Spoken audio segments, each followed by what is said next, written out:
નિશા, મોટા ભાઈ નિશા ક્યાં ગઈ? નિશા, રાહુલ, શું થયું છે? તું આટલો ગુસ્સામાં કેમ છે? અરે ગુસ્સો ન કરું તો શું કરું?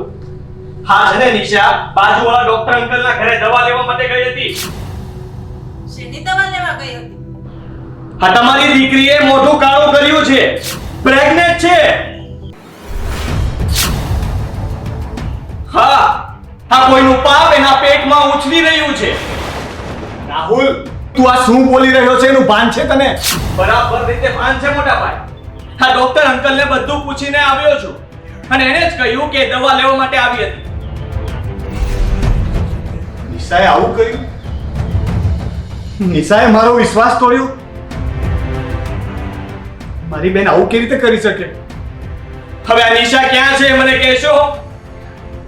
નિશાબેન એમની રૂમમાં ગયા છે.